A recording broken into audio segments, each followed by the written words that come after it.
1, versículo 3, las Escrituras dicen así: Bendito sea el Dios y Padre de nuestro Señor Jesucristo, que nos bendijo con toda bendición espiritual en los lugares celestiales en Cristo, según nos escogió en Él antes de la fundación del mundo, para que fuésemos santos y sin mancha delante de Él en amor, habiéndonos predestinado para ser adoptados hijos suyos por medio de Jesucristo, según el puro afecto de su voluntad, para alabanza de la gloria de su gracia, con el cual nos hizo aceptos en el amado.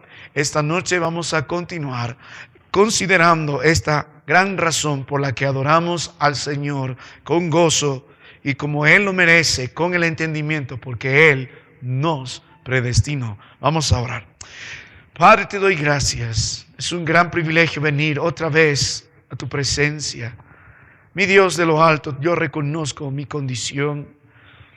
A pesar de lo que yo soy, bendice a este pueblo. Todos han venido con la expectativa, con la esperanza de llevar algo a casa. Nosotros queremos poner el énfasis en la predicación. Yo te necesito, este pueblo te necesita. Enséñanos a glorificar tu nombre con el entendimiento. Y Padre, estamos tan agradecidos porque la raíz de toda bendición es porque tú, en tu soberanía, en tu gracia inigualable, nos escogiste desde antes de la fundación del mundo. Bendícenos en tu palabra. En Cristo te ruego. Amén. Hermano, por favor, le invito a usted a ocupar su lugar para poder escuchar la palabra de nuestro Dios. Un viejo pastor dijo lo siguiente: la verdadera alabanza no está basada en un conjunto de emociones vacías, sino en el verdadero entendimiento acerca de quién es el Dios en que alabamos. Cuando volvemos a la palabra del Señor, nuestro Señor, en el libro de Efesios capítulo 3, en el verso 21 dice: a Él sea la gloria en la iglesia.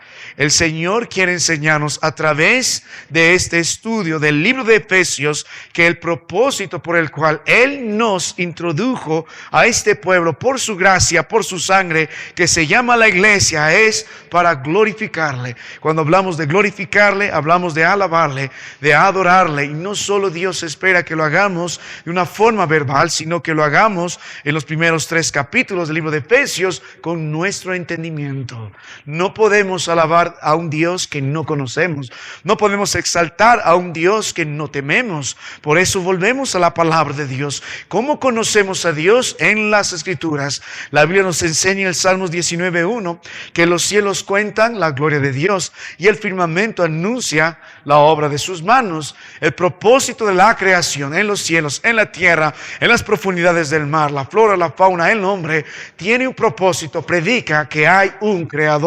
No aparecimos de la noche o digamos así por cientos y miles y millones de años. Dios nos creó. La creación predica, existe un Dios poderoso, sabio, que hizo todo esto. Pero la Biblia, en Salmos 19, versículo 9, también nos dice que la ley de Jehová es perfecta. Si usted quiere conocer a este Dios, ¿a dónde vamos? La creación dice: vea la palabra de Dios, vea la Biblia. Entonces, si queremos conocer a Dios, si queremos saber su nombre, su propósito, sus virtudes y lo que espera de nosotros, su creación y nuestra condición delante de Él, volvemos a la palabra de Dios. Entonces el libro de Efesios tiene ese propósito: enseñarnos a vivir para la gloria de Dios.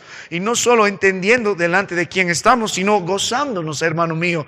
Porque el más grande deleite y gozo del hombre que ha sido rescatado de su vana manera de vivir es vivir para la gloria de Dios. No hay gozo más grande. Hay gozos materiales que podemos disfrutar. Nos gusta un buen pollo a la brasa, ya tenemos hambre, ya nos gusta un buen ceviche, amén. Nos deleitamos en ciertas cosas. Pero hermano mío, el deleite más grande del hombre en Cristo Jesús es vivir para su gloria. El énfasis en las Escrituras no está en el hombre, sino está en el Dios que creó al hombre. ¿Por qué creó Dios al hombre? Lo creó a su imagen y semejanza para que viva para su gloria. Somos un instrumento del Señor, escogidos en Cristo Jesús para su gloria. El libro de Efesios, los primeros 3 capítulos nos enseñan a adorarle a Dios con el entendimiento, y los últimos 3 capítulos nos enseñan a adorar a Dios en nuestra vida diaria. No solo adoramos al Señor entendiendo todas estas verdades, sino viviéndolas en el aspecto personal, familiar, laboral, delante de los hombres y las autoridades, y aún frente a los ataques, con Efesios 6, de las huestes maldades que habitan estas regiones celestes. Vivimos para la gloria de Dios. Así que la palabra de Dios enseña cómo nosotros como iglesia podemos vivir para la gloria de Dios. Una iglesia gloriosa es lo que Dios espera. Y mientras predicamos todavía esto, usted debe meditar, hermano mío, esta noche: ¿vive o no para la gloria de Dios? ¿Vive o no para la gloria de Dios? ¿Para la gloria de quién vive? ¿Para su propia gloria? ¿Para la gloria de las riquezas? ¿Para la gloria del trabajo? ¿Para la gloria del hombre? ¿Busca la gloria de este mundo? ¿Para qué vive usted? Y Dios debe responder en su palabra: debe vivir para la gloria de Dios. Entonces, hemos aprendido el versículo 1 y versículo 2, los llamados a vivir para la gloria de Dios, quienes son los santos y fieles que están en Éfeso. Y hemos aprendido en el versículo 3 la manera de glorificar al Señor, y hemos aprendido: bendito sea Dios, Él es la fuente de nuestra alabanza, la dirección de nuestra alabanza. Y hemos aprendido cómo adorar a Dios en Cristo Jesús. ¿Por qué razón? Porque nos bendijo con toda bendición espiritual. ¿Cuál es la esfera de nuestra alabanza? En los lugares celestiales, en Cristo. Hemos detallado esto. Ahora estamos meditando el versículo 4 y versículo 5, y que viene para nosotros a partir de aquí las razones por las que glorificamos a este Dios. No solo los que son llamados a alabar a Dios, no solo la manera de decir bendito sea Dios, sino por qué razón. Y este es el tema doctrinal. Y dentro de la palabra del Señor estamos considerando, y esta noche permíteme avanzar, hermano mío, la primera de las razones. El versículo 4 dice: según nos escogió en él antes de la fundación. Verso 5, en amor, habiéndonos predestinado. Y si va al versículo que estamos leyendo más adelante, hay varias porciones de las Escrituras, pero habla acerca el versículo 11 de la misma razón. Dice: en él asimismo tuvimos herencia, habiendo sido, que dice, predestinados, habiendo sido predestinados. Entonces, la primera razón por la que la iglesia glorifica al Señor, entendiendo acerca de este Dios, es porque esta gran obra Dios hizo a favor de nosotros. Hablamos acerca de la predestinación. Uno puede glorificar al Señor por muchas razones. Hoy vine a alabar a Dios porque hoy con mi gloria al Señor.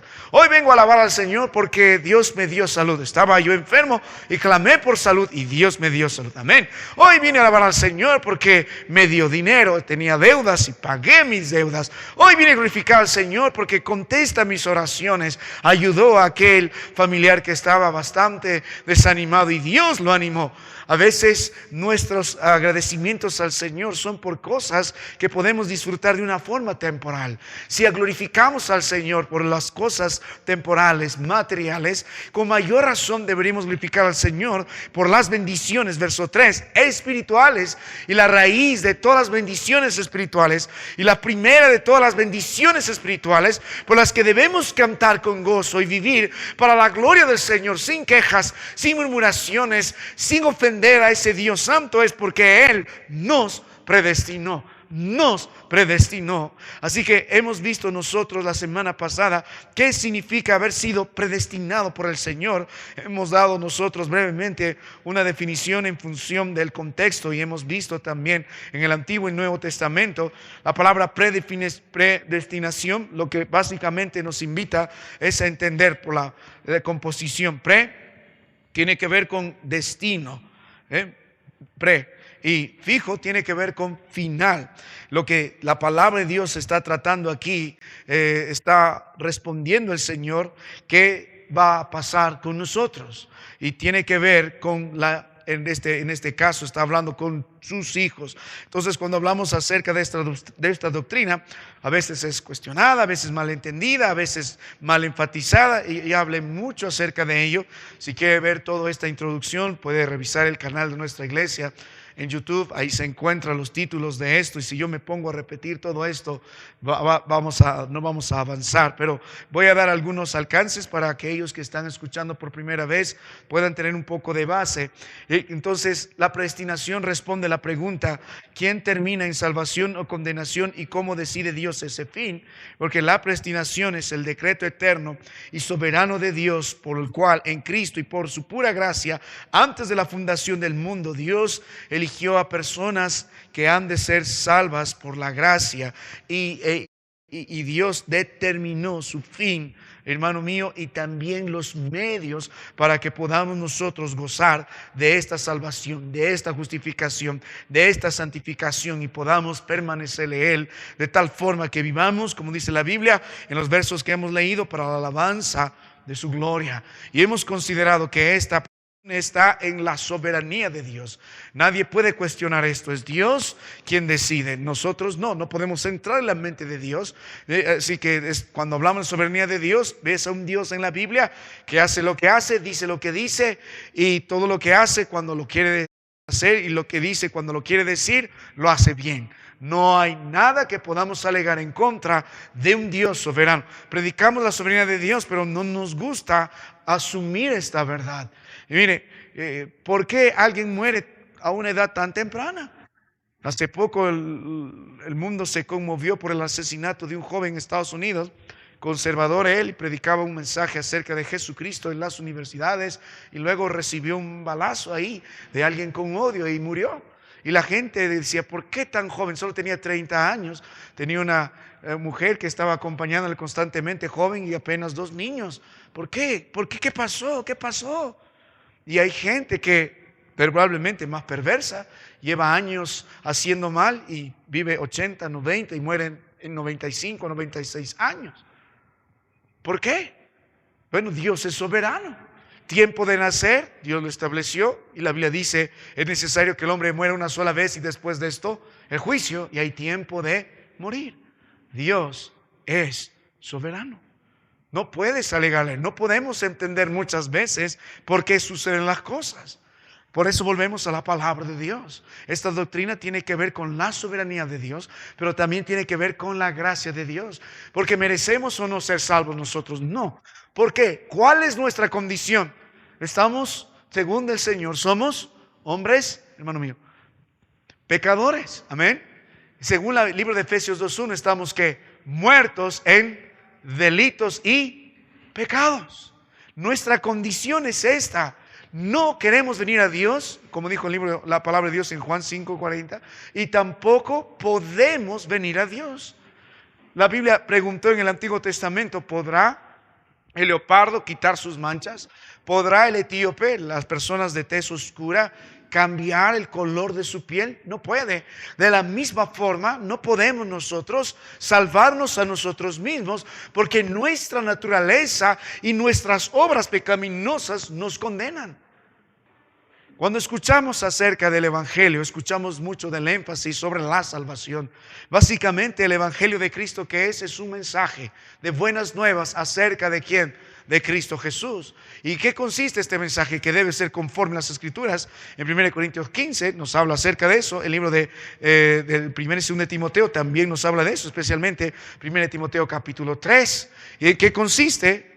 En la vida de Cristo conforme a las Escrituras, en la muerte de Cristo conforme a las Escrituras, en la sepultura de Cristo conforme a las Escrituras, pero también la resurrección de Cristo conforme a las Escrituras, y la exaltación de Cristo conforme a las Escrituras, pero también en el retorno de Cristo conforme a las Escrituras. Y cómo nosotros respondemos a ese evangelio es lo que hemos estudiado mucho nosotros en el libro de Hechos capítulo 2, en el libro de Tito capítulo 3. El Señor dice: cree en el Señor Jesucristo, porque uno mira su penosa condición y dice: la salvación no está en mí, sino está en el Salvador, que es Cristo Jesús. Todo lo que Él hizo, lo que murió por mí, lo que hizo en la cruz del Calvario, y al depositar mi confianza en esa preciosa sangre, yo puedo ser salvo por gracia, por medio de la fe. Y esto no es de vosotros, pues es don de Dios. Pero el énfasis es: ¿salvo de qué? ¿De qué Dios me salva? La mayoría solo enfatiza el infierno. Muy bien, yo ya soy salvo del infierno. Dios me lo prometió, la salvación no se pierde. Por lo tanto, puedo volver a mi vida pecaminosa como siempre he vivido. Eso no evidencia que verdaderamente ha sido salvo. Mire, la salvación no solo es de la pena del pecado, que es del infierno, sino la salvación que Dios ofrece, en Romanos capítulo 6, es con la salvación del poder del pecado. Ninguno puede decir yo soy salvo si todavía mantiene ese estilo de vida pecaminoso. En 1 Juan 3 Dios dice que nosotros ya no practicamos el pecado. En el libro de Mateo 7 a partir del verso 13 el Señor nos dice: entrad por la puerta estrecha. ¿Cómo sé que soy salvo? ¿Cómo sé que he entrado por la puerta estrecha? La puerta estrecha, la puerta es Cristo Jesús, porque detrás de la puerta estrecha ¿qué hay? Una senda estrecha cuyo fin es camino de vida. Tan diferente a la puerta espaciosa hay una senda ancha cuyo fin es camino de perdición. La senda predica que mi vida ha sido transformada por el Señor.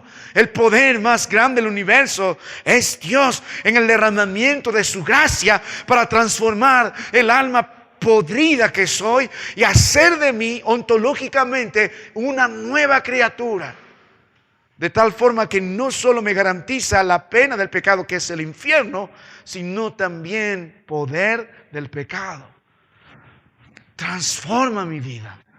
Las cadenas que me ataban el pecado se van rompiendo y progresivamente crezco en santidad delante de Dios. Empiezo a aborrecer el pecado que amé y empiezo a amar más al Dios que aborrecí.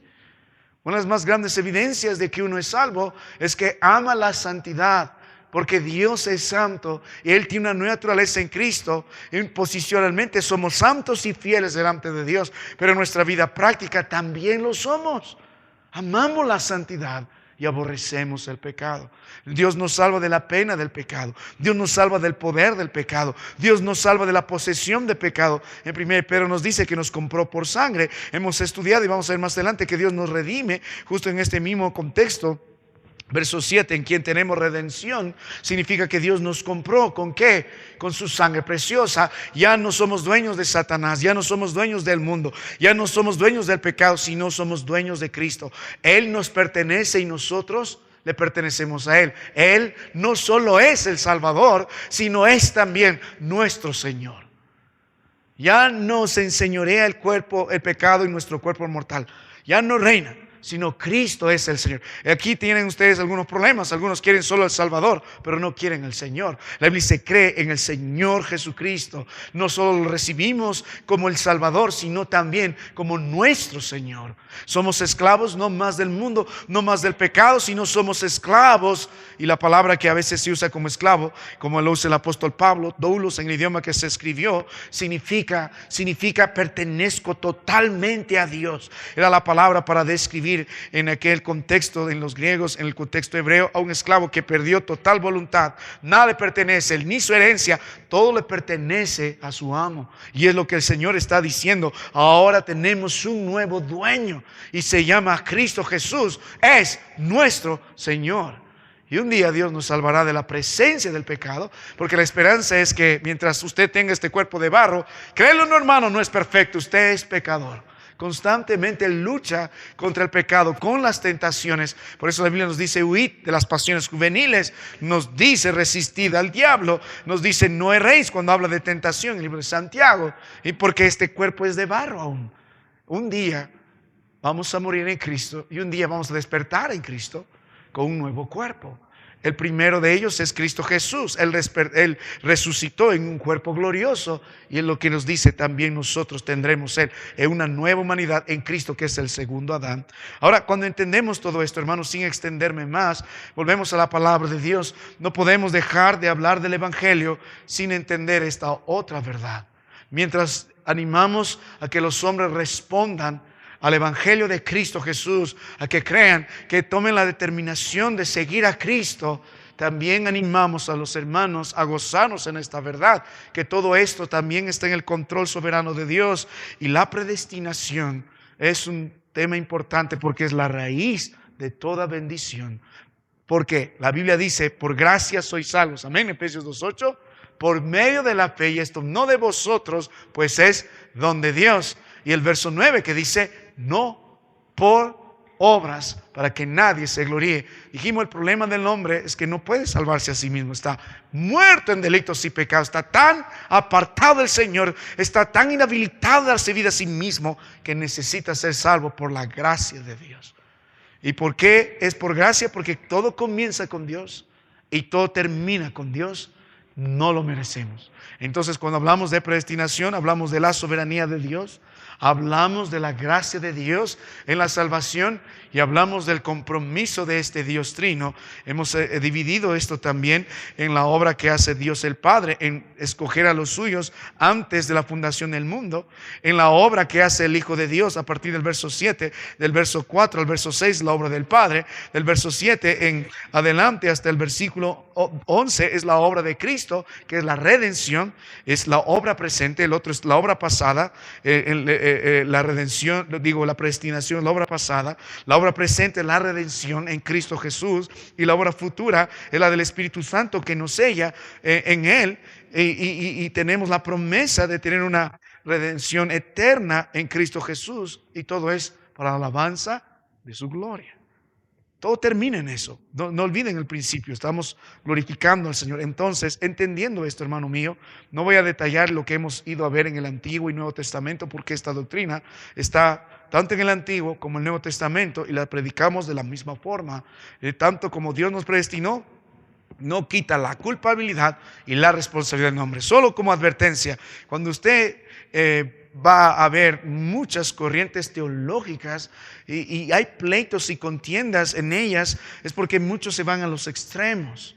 No, hay unos que se llaman calvinistas y super calvinistas y se van a este extremo. Y hay otros que son arminianos, super arminianos y se van a este extremo. Hay otros que tratan de conciliar esto de alguna forma y puedes llamar provisionistas, monogenitas, istas.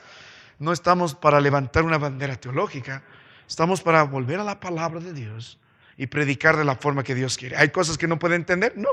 ¿Hay cosas secretas que le pertenecen a Dios? Sí. Pero predicamos las dos caras de la misma moneda, con el mismo énfasis. Incluso vimos versículos como Dios concilia en un solo verso estas dos doctrinas. Entonces, ¿cuál es el punto de todo esto, hermano mío? No es quejarse contra Dios, no es pelearse contra Dios, no es para discutir en nosotros, no es para decir, y tú eres tal, tú eres tal, tú eres tal, yo soy tal, yo soy tal. No. ¿Cuál es el propósito de esta doctrina? Para la alabanza de su gloria. ¿Cuál es el propósito de esta doctrina? Para dar gloria y honra a nuestro Dios. Muy bien, entonces vamos a seguir entendiendo esta gran verdad, hermano, la doctrina de la elección como un terreno tan sagrado. El Señor Jesucristo espera que la iglesia suya como cuerpo entienda que ha sido predestinada conforme al plan eterno y le dé la gloria al Señor. Amén. Y le dé la gloria al Señor. No es porque Él escogió a Él, no me escogió a mí. No se trata de eso, se trata de dar la gloria de Dios. Al mismo tiempo, Dios quiere que todos lleguen al arrepentimiento. ¿Y cómo se reconcilia eso? No lo sé, solo debemos predicar. Cuando Dios hace invitación, hagamos invitación. Cuando debemos dar la gloria a Dios porque nos escogió, demos la gloria a Dios porque Dios nos escogió. Así que estamos viendo nosotros 10 elementos acerca de esta doctrina, hablando de la predestinación, la elección soberana del Señor en su gracia a ese pueblo que habría de ser salvo en Cristo Jesús para la alabanza de su gloria. Hay 9 elementos que quiero predicar. Yo dije 10, voy a unirlo. Vamos a hacer 9 elementos. Una vez más debemos recordar, el autor de la predestinación es Dios. El objeto de la predestinación a los que Él escogió. El método de la predestinación es la elección. El fundamento de la predestinación es en Él. El tiempo de la predestinación es antes de la fundación del mundo. El propósito de la predestinación es para que seamos santos y sin mancha delante de Él. El motivo de la predestinación en amor, habiéndonos predestinado. El resultado de la predestinación para que seamos hijos adoptados suyos. Y la meta de la predestinación para la alabanza de su gloria.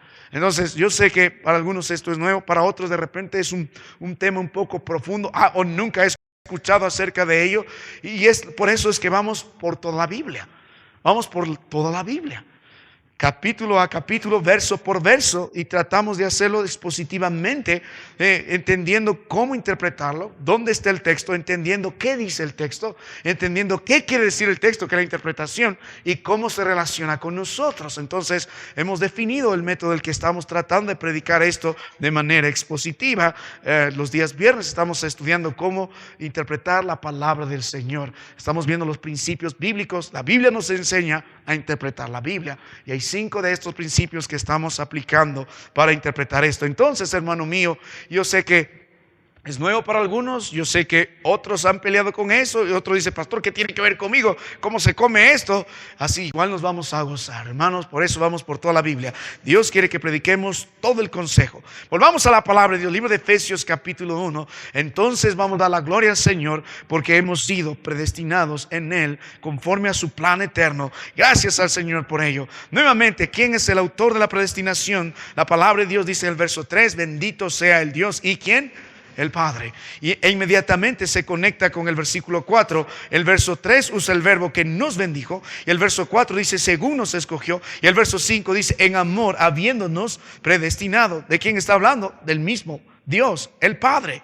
Hermano mío, para mí es importante entender esto. Tenemos un solo Dios, pero tiene 3 personas, 3 en 1. ¿Cómo podemos entender esto? Bueno, la analogía que comúnmente hacemos es del agua. Tienes el agua, la misma composición, H2O, no importa que sea sólido, no importa que sea líquido, no importa que sea gaseoso, pero sigue siendo agua. Y cada uno en su lugar y en su trabajo y en su función. Lo mismo es Dios. Hay un solo Dios. Los judíos en estos días van a decir un momento, ustedes son idólatras. Nosotros no reconocemos a Jesús como Dios. Ustedes son idólatras, decir. Pero es imposible dejar de reconocer a Cristo en todas las escrituras. ¿Sabe? Hay un capítulo que muchos judíos no quieren leer, el libro de Isaías capítulo 53. Si preguntas al judío, ¿de quién está hablando? De Israel, obviamente. El siervo sufriente es Israel. Pero todo el contexto es el siervo de Dios, el Mesías que va a venir. Entonces podemos tener incluso mejor luz que ellos entendiendo la palabra de Dios. Lo necio y vil de este mundo Dios escogió para avergonzar a los sabios. El libro de Juan nos enseñó, capítulo 1, a los suyos vino y los suyos no le recibieron. El verso 12, mas a todos los que le recibieron, los que creen en su nombre, les dio potestad de ser hechos hijos de Dios. Entonces tenemos al Dios Padre en su trabajo, tenemos al Dios Hijo en su trabajo y tenemos al Espíritu Santo en su trabajo. Ellos siguen siendo Dios. Y nuestro Dios merece gloria y honra. El Dios Padre, su trabajo es encargarse de la predestinación. El Dios Hijo, su trabajo es redimirnos. Y el Dios Espíritu Santo, su trabajo es sellarnos.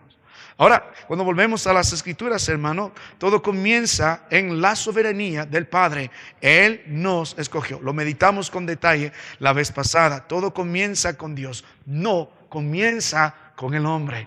¿Sabe? Verá, un paréntesis aquí, ¿por qué hay tantos problemas en las iglesias de hoy? Porque se fundamentan en el hombre. Porque hay pleitos y contiendas porque se fundamentan en el hombre. Porque de pronto los líderes terminan enriquecidos y viven una vida tan lujosa, menospreciando el poder ser generosos con los demás. Porque muchos solo hacen el énfasis en lo material y lo material, porque está en el hombre.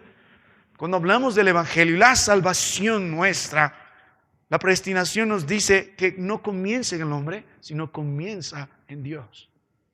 Comienza en Él. Y comenzó incluso antes de la fundación del mundo. No comienza, el centro del Evangelio no es el hombre, es el Señor Jesucristo.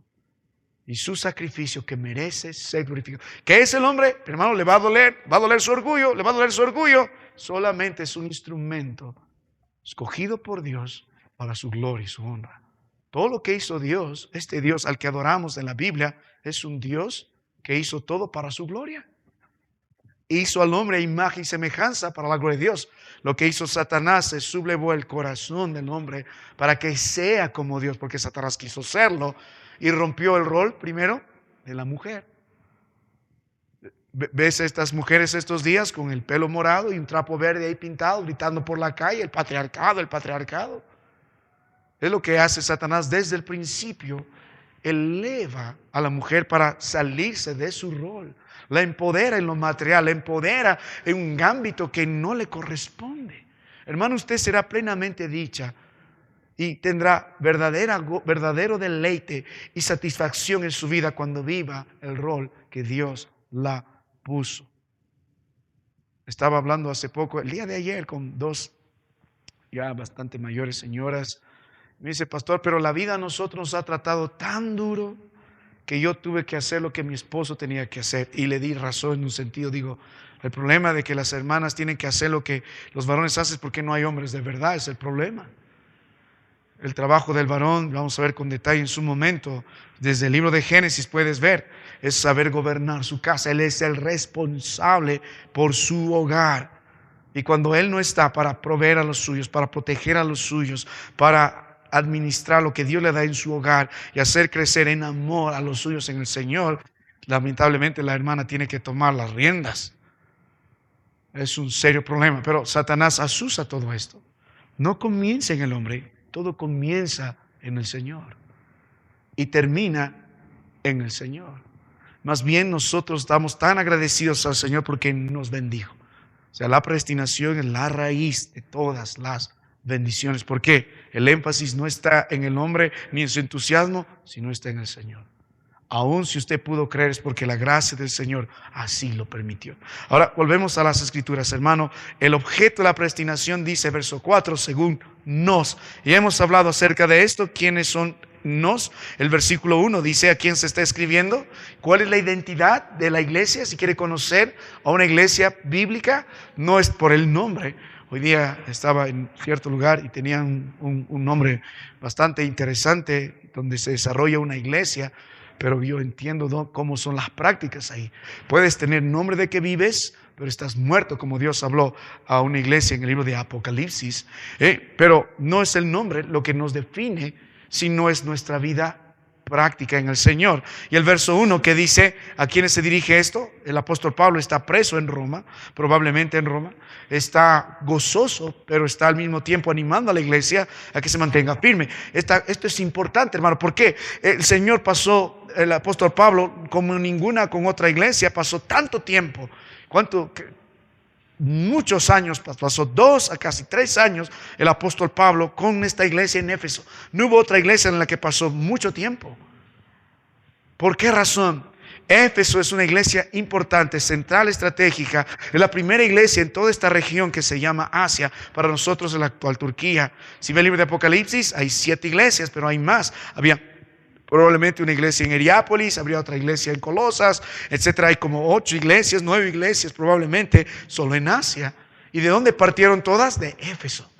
Entonces, si tienes una Éfeso fuerte, como una Jerusalén fuerte, doctrinalmente, entonces podrás tener misiones y otras iglesias que salgan de esta iglesia fuerte también. Y esta doctrina era sumamente importante. ¿A quiénes está dirigiéndose esto? A los santos y fieles en Cristo. Santos y fieles, note la Biblia, en Cristo. Y constantemente va a notar el verso 3, en Cristo, en Cristo, en Cristo.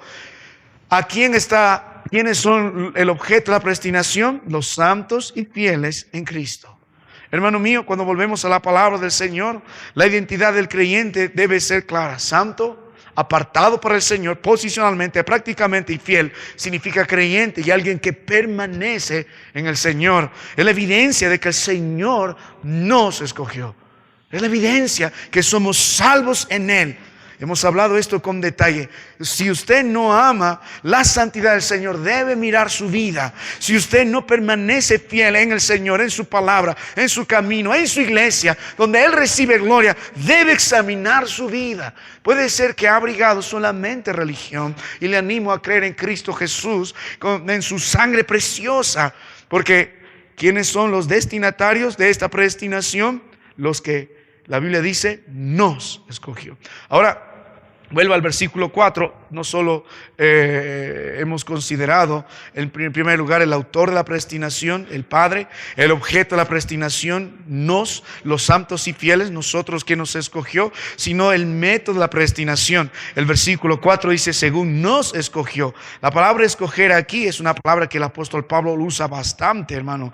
Aparece en el libro de Juan también, en 2 Tesalonicenses, el apóstol Pedro también lo usa en 1 Pedro, el apóstol lo va a usar obviamente en Efesios, en 1 de Corintios, en 2 de Corintios. Es una palabra que se usa bastante y tiene que ver con la elección. Básicamente es elegir y escoger algo para sí mismo. Es lo que tiene que ver. Mire, cuando usted va a comprar, no sé, zapatos. ¿Por qué viene eso a mi mente? Porque pasó hace poco. Quiere comprar zapatos. Los escoge para usted, lo que conviene. Va, se mide, se talla. Dijo, este me gusta, este color me gusta, este calzado cae conmigo, así que lo voy a elegir para mí. Lo que sucede con el Señor en este contexto es eso. Él lo escogió para sí mismo. No es una elección al azar, hermano. No solo es una elección fundada en un interés egoísta, sino en su gracia. Él nos escogió para sí. El método de la predestinación es la elección. Hemos visto que a lo largo de las Escrituras hay tres tipos de elecciones. Primero, hay una elección que Dios hizo a Israel para que Dios se evidencie delante de Israel.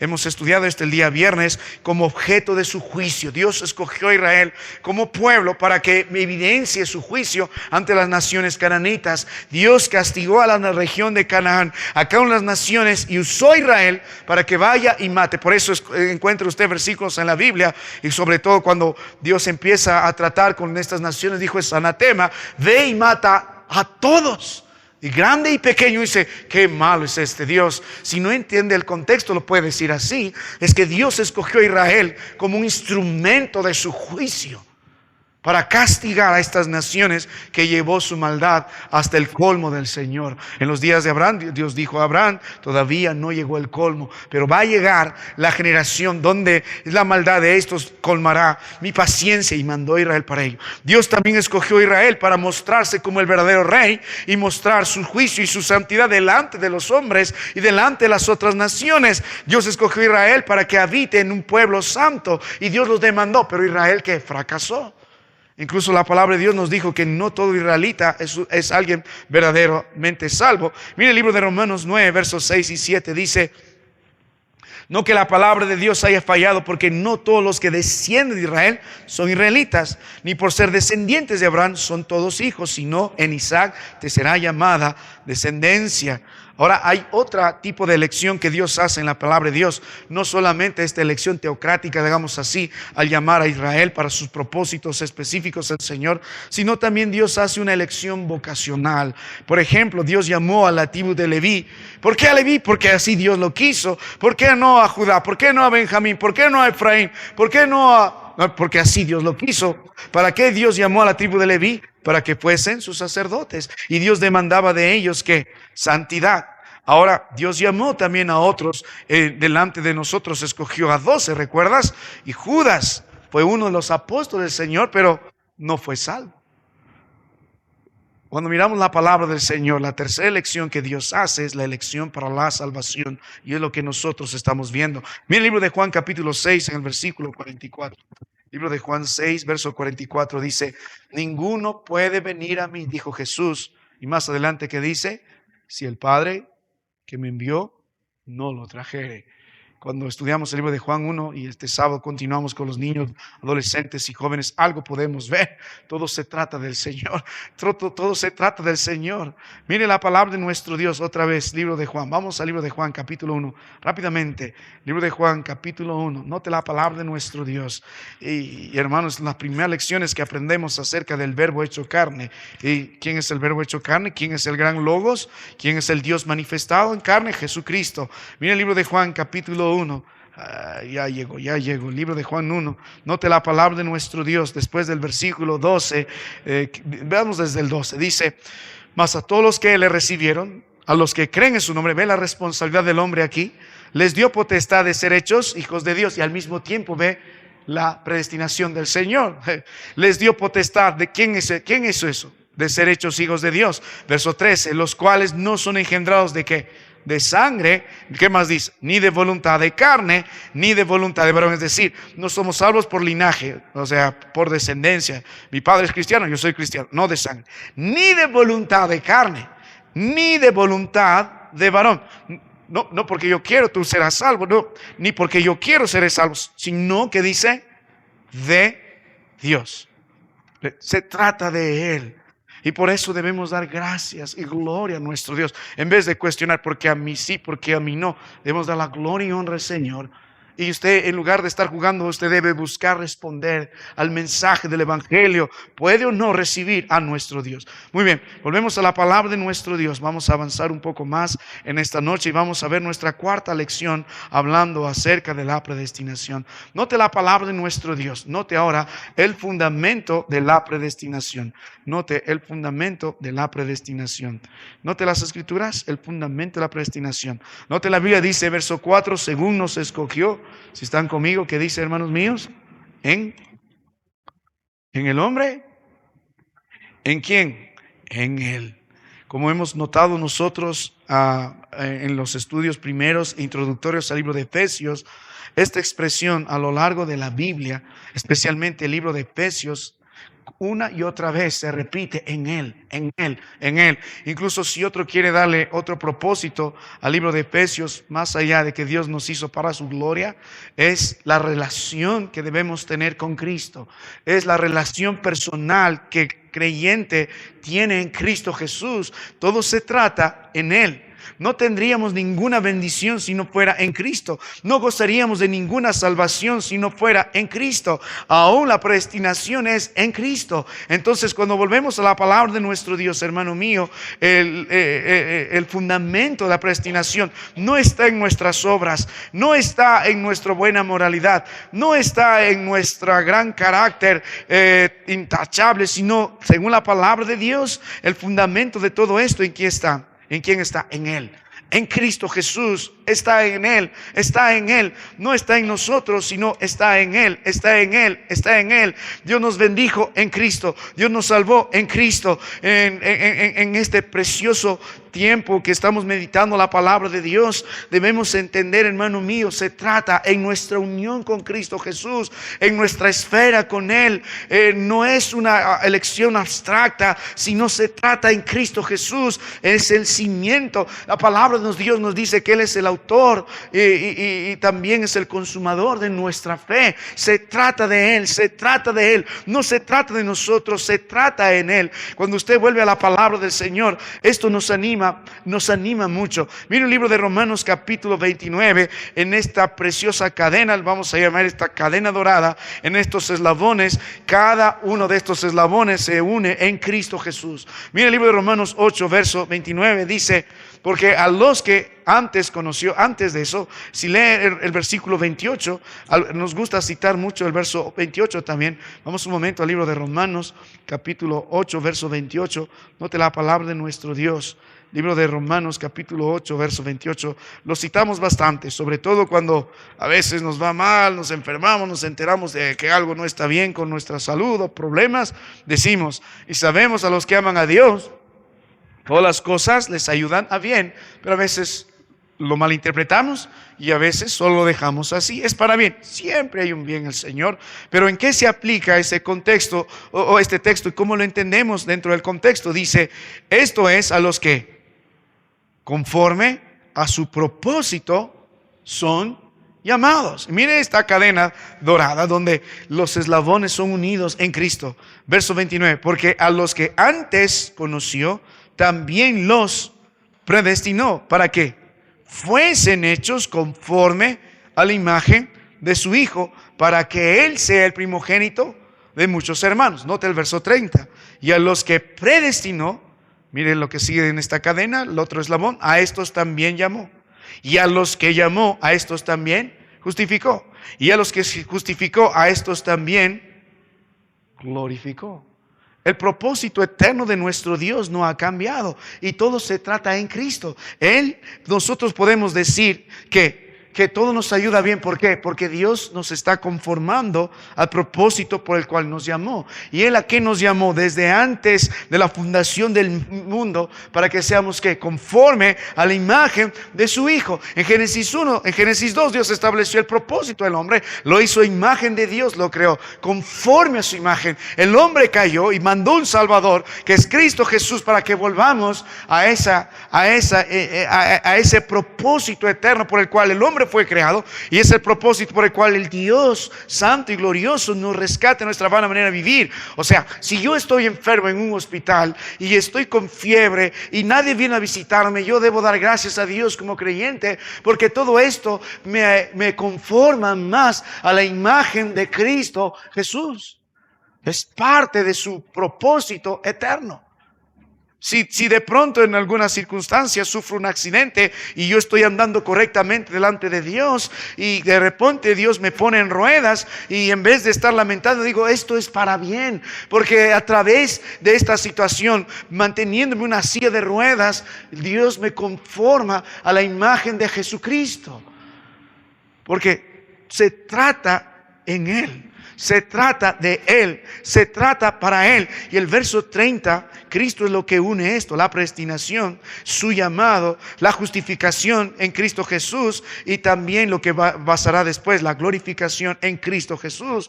Y el verso 31 empieza diciendo, por eso hay garantía: si Dios con nosotros, ¿quién contra nosotros? Porque aquel que nos amó desde antes la fundación del mundo, Él tiene la garantía de que nos preserva el día de hoy y nos preservará por toda la eternidad, porque su plan no va a cambiar, su propósito no va a cambiar, va a seguir conformándonos a la imagen de su Hijo amado. Entonces, el fundamento de la predestinación es en Él, en Él, en Él, en Cristo Jesús, en Cristo Jesús. Así que aquí un viejo pastor comentó lo siguiente: Cristo no solo es el fundamento de la iglesia, sino es el fundamento eterno del creyente, desde antes y después. En Él, en Él, en Él, en Él, en Él, en Él. ¿Por qué en Él, hermano? Porque todo lo que Dios hizo, escogiendo a los suyos, se lo dio a Cristo. Y Cristo murió por los suyos. Miren la palabra de nuestro Dios. El libro de Juan hay mucho de esto. Juan 6 es bastante extenso, pero vamos al libro de Juan 6, verso 44. Dice, desde el 37 al 39 puede leerlo, pero verso 44 dice: ninguno puede venir a mí si el Padre que me envió, que dice, no le trajere, y yo le resucitaré en el día postrero, hablando de la glorificación. Miren Juan 10, 29, en el contexto que mis ovejas oyen mi voz y me siguen. Juan 10, 29 dice: mi Padre que me las dio es mayor que todos, y nadie las puede arrebatar de la mano de mi Padre. Hermano, igual predicamos lo que Dios hizo y nos amó antes de la fundación, con la responsabilidad del hombre. No podemos dejar de predicar ambos. Es el mismo énfasis, pero el fundamento de la elección es Cristo Jesús. Se trata en Él, en Él, en Él. Porque Dios entregó a los suyos a Cristo. Cristo tomó a los suyos y derramó su sangre por los suyos. Ahora, volvemos a la palabra de nuestro Dios, hermano, en otra porción de las Escrituras. Vamos al libro de Gálatas capítulo 3, verso 13. Entonces, hermano, es solamente en Cristo que nosotros somos santos y creyentes. Solamente en Él. Nosotros somos totalmente indignos, pero en Cristo somos dignos. En la misma presencia de Dios, en la misma presencia de nuestro Dios. Mire el libro de Gálatas 3, verso 13, dice: Cristo nos redimió de la maldición de la ley, hecho por nosotros maldición, porque escrito está: maldito todo el que es colgado en un madero. Nosotros podemos ver que Cristo tomó nuestro lugar. Él se hizo maldito por nosotros para que nosotros podamos ser benditos en Cristo. Otro viejo pastor dijo lo siguiente en un hermoso poema. Cuando entendió esto, dijo: solo a ti, oh Dios, se ha de dar toda la gloria y renombre. No la osamos nosotros tomar ni robar la corona a tu nombre. Eras tú solo nuestro fiador. En el plan de la redención nos dio en ti de su gracia el favor, siglos antes de la creación. Pero es en quién? En Cristo Jesús. en Cristo Jesús. ¿Sabe qué, mi amado hermano? ¿Cómo es posible entonces nosotros delante de Dios que podamos ser beneficiarios de tan grande y gloriosa bendición y no ser hijos de ira? Es solamente en Cristo Jesús. En Cristo Jesús, el perfecto Salvador, el perfecto sacerdote, el perfecto sacrificio en Cristo Jesús, que tomó nuestro lugar en la cruz del Calvario. Su sacrificio fue sustitutorio porque tomó nuestro lugar en Él. Su sacrificio fue expiatorio porque derramó su sangre y a través del derramamiento de sangre hay limpieza y perdón de pecados. Su sacrificio fue propiciatorio porque satisfizo la ira de Dios, la ira que debería venir sobre mí. Vino sobre Cristo. Todo lo que yo debería pagar la eternidad en el infierno en ese instante, todo eso vino sobre el Hijo. El Padre derramó su ira, por eso fue satisfecho, es propiciatorio, es en Él, es en Él. Su sacrificio también fue incluyente, porque como dice Romanos 6, yo morí con Él, fue sepultado con Él, pero también resucité con Él, para que también tenga vida juntamente con Él. Es en Él, es en Él, es en Él. El mensaje del Evangelio es en Cristo Jesús, es en Él, la salvación es en Él, las bendiciones es en Él, el perdón es en Él, la justificación es en Él, la santificación es en Él, la esperanza de vida eterna es en Él, es en Él, es en Él. Si no hemos entendido nada más, yo invito a cualquiera que tenga oídos para escuchar, es en Él. Él dijo en Juan 14:6, yo soy el camino, yo soy la verdad, yo soy la vida, nadie viene al Padre si no es por mí. No es en la iglesia, no es en el pastor, no es en la religión más grande, renombre, más conspicua entre nosotros, no es entre los devotos más grandes que he procreado en la humanidad, sino solamente en Cristo Jesús y en su preciosa sangre. Es en Él. Asegúrese de estar en Él. Ahora, cuando vuelva a la palabra de nuestro Dios, permítame poner algo más en su corazón. Hablando de la predestinación, quiero que considere ahora el tiempo de la predestinación. Vuelva al libro de Efesios en el capítulo 1. Vuelva a la palabra de nuestro Dios. Libro de Efesios capítulo 1. Note la palabra de Dios. Ahora considere el tiempo de la predestinación. Note la palabra de Dios, verso 4. Según nos escogió en Él, que dice, antes de la fundación del mundo. ¿Sabe? Uno cree en estos días, hermano mío, que el mundo está andando en un caos, en un gran desorden, todo el mundo hace lo que quiere. Aunque en este mundo no reconozca el reino universal de Dios, el Señor sigue siendo rey. Y adivine qué, el Señor sigue en control de lo que sucede. Aún Satanás está sujeto a la voluntad de Dios. O sea, nada escapa del control de Dios, nada escapa. Parece caos, parece que el hombre se está saliendo con las suyas y estamos viendo el libro de Apocalipsis y les invito a venir acerca del gran día de la ira de Dios. Aún el enemigo ha sido un instrumento en las manos de Dios para desatar su ira a este mundo. El Señor está en control de todo. Según la palabra de Dios dice, antes de la fundación del mundo, antes de la creación, antes de la caída, antes de los pactos, antes de la ley, antes de los grandes hombres, antes de todo, fuimos predestinados por Dios de una manera soberana, llena de gracia y comprometida del Señor para que podamos ser suyos. Él designó a la iglesia como cuerpo de su Hijo antes de la fundación del universo. Él determinó el método por el cual seríamos salvos, el medio, la sangre preciosa de Cristo antes de la fundación del mundo. Hermano mío, puesto que el plan de Dios fue crucificar a su Hijo por nosotros antes de la fundación del mundo, nosotros solo debemos decir gracias, Señor.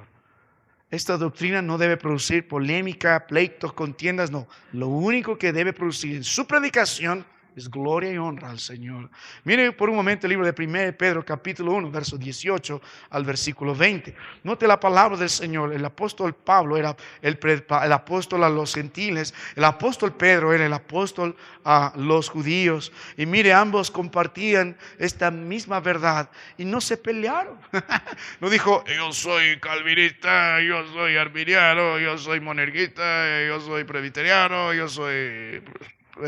no digo provisionista y esta. No. Mire 1 Pedro 1:18 dice, sabiendo que fuiste rescatados de vuestra vana manera de vivir, la cual recibisteis de vuestros padres, que dice, no con cosas corruptibles como oro y plata. No hay nada en este mundo que nos pueda comprar la salvación. Verso 19 dice, sino con la sangre preciosa de Cristo, como de un cordero sin mancha y sin contaminación. La religión de estos días, que pone la salvación en las obras del hombre, está totalmente contradiciendo el plan eterno del Señor. El método de la salvación ha sido designado desde la eternidad y va a continuar por toda la eternidad. No somos salvos porque nos bautizamos. No somos salvos porque hay una bonita oración. No somos salvos porque tuve una gran experiencia. La religión pone el énfasis en las obras. Algunos creen que es salvo porque yo me bauticé de niño y ya soy salvo. Otros ponen su salvación en la experiencia. No, yo sentí algo y vi una visión y vi a Dios que me hablaba y de pronto soy salvo. Un día vino un joven aquí, pastor, quiero bautizarme. ¿Por qué? Porque Dios me dio una señal. Yo vi en mi visión que Dios me dijo estoy mal y tengo que venir a la iglesia. Dijo, joven, siéntate y escucha la palabra de Dios. ¿Crees en la sangre preciosa de Cristo? ¿Entiendes estas verdades? Tu penosa condición. Dijo, aún no, pero quiero bautizarme. Dije, no, siéntate y escucha la palabra de Dios. No pongas tu fe en tu experiencia. Y se fue y encontró una iglesia que le bautizó a la semana. Y ahora se preguntan por qué no es tan fiel. Otros basan su salvación en su herencia, en su heredad, o en su descendencia, o en sus años. Va a haber muchas sorpresas el día que el Rey vuelva. No todo el que me dice Señor, Señor, entrará en el reino de los cielos. El método de la salvación desde la eternidad, antes de la fundación del mundo, ha sido establecida con la sangre preciosa de Cristo, como de un cordero sin mancha y sin contaminación. Verso 20, ya destinado desde antes de la fundación del mundo, pero manifestado en los posteros tiempos por amor a vosotros. No cambia. Si no es en la sangre preciosa de Cristo, nosotros seguimos perdidos. Entonces, el tiempo de la predestinación es antes de la fundación del mundo. Dios estableció los suyos. Dios estableció el método en el que nosotros seríamos salvos. Y es en la sangre preciosa de Cristo Jesús. Mire, un momento, vuelva a la palabra de nuestro Dios en esta noche. Vamos a tratar de avanzar un poco más. Es increíble entender esto. Mire el libro de Apocalipsis 13 en el versículo 8. Es increíble entender que pertenecíamos a Dios antes que empezara el tiempo y seremos suyos después que el tiempo ya haya dejado de existir. Y miren la palabra de Dios, Apocalipsis 13:8. Y le adoraron todos los moradores de la tierra cuyos nombres no estaban escritos en el libro de la vida del Cordero que fue inmolado desde el principio del mundo. Ahora note Apocalipsis 17, verso 8. La bestia que has visto era y no es, y está para subir del abismo, ha de ir a perdición. Y los moradores de la tierra, aquellos cuyos nombres no estaban escritos desde la fundación del mundo en el libro de la vida, se asombraron viendo la bestia que era, no es y será. Pero eso no quita, hermano mío, eso no quita el hecho que la responsabilidad del hombre hoy, en la redención que Cristo ofrece, es creer en Él. Esta doctrina solo debe producir alabanza y gloria al Señor. Gloria y honra al Señor, cuyo plan es perfecto, cuya salvación es perfecta, cuyo sacrificio que propuso para nosotros su Hijo amado es perfecto. Y Él va a ganar.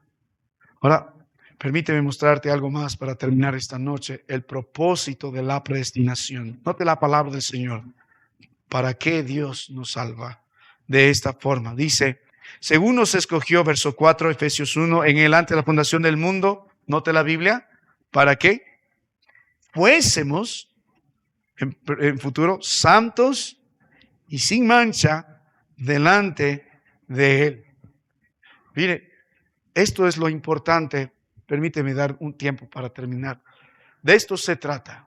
No de intentar ser, no de fingir ser, no de aparentar, sino de ser. En la palabra del Señor podemos encontrar cuando Él habla del sermón del monte. Si no me equivoco es Mateo 5:48. A ver si me ayudas, mi hermano Juan. Cuando la palabra de Dios dice, sed pues vosotros perfectos como vuestro Padre que está en los cielos, el perfecto. ¿Es ese, no? Sí, es ese. Entonces, el énfasis de Jesucristo como Rey en el Sermón del Monte era la justicia de los hombres versus la justicia de Dios. Y cuando el Señor pone su justicia, hace el énfasis en sed. No en lo aparentar, sino en lo sed. Las obras confirman lo que nosotros somos.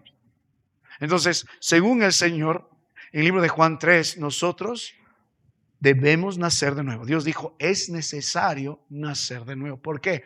Porque somos por naturaleza hijos de la ira, por naturaleza pecadores. Ninguno de nosotros merece estar nuevamente en comunión con el Padre porque somos pecadores y Él es 3 veces santos.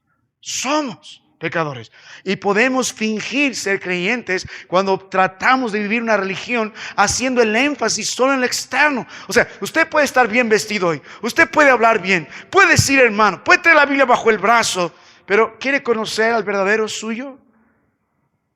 Mírese en la intimidad suya, en lo privado, en lo secreto. Las maldades que usted oculta, que las practica constantemente, predica quiénes son. Cristo dijo, por sus frutos los conoceréis. O es árbol bueno o es árbol malo. Si es árbol bueno, da buenos frutos. Y si es árbol malo, da malos frutos. Y Dios dijo, no puede el buen árbol dar malos frutos, ni el mal árbol dar buenos frutos. No puede. Estos frutos son la obra que solo el Espíritu Santo produce. Amor, paz, paciencia, bondad, abundancia, mansedumbre. Y lo produce en Salmos 1 a su tiempo.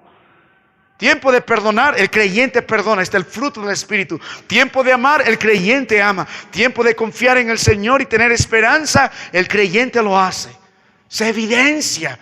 ¿Y qué predica? Que es un verdadero creyente.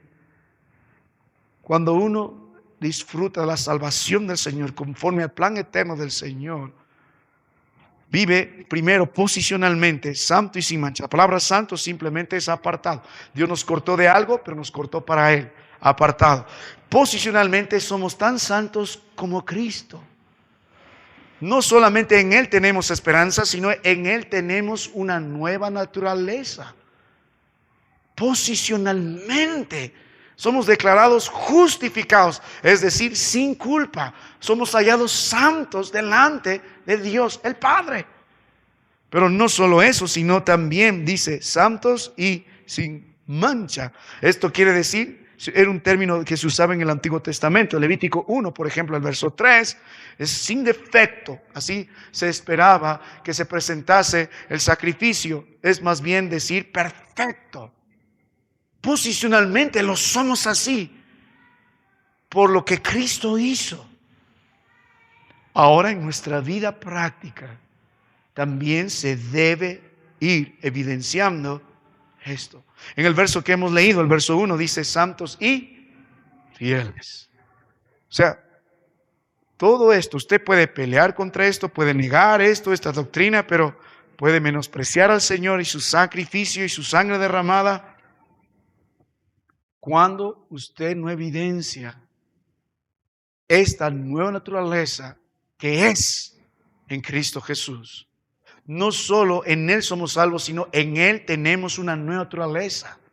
Él es el segundo Adán y en el segundo hay una nueva humanidad. Por eso dijo, de modo que si alguno está en Cristo, nueva criatura es. Las cosas viejas pasaron y aquí todas son hechas nuevas. Usted necesita un nuevo corazón, una nueva perspectiva. Usted necesita una nueva voluntad, un nuevo propósito. Usted necesita una nueva naturaleza y necesita la naturaleza de Cristo. Necesita el Espíritu de Él viviendo en usted. Necesita nacer de nuevo. Y la evidencia es no solo posicionalmente, sino en nuestra vida diaria vivimos en santidad y en perfección delante del Señor.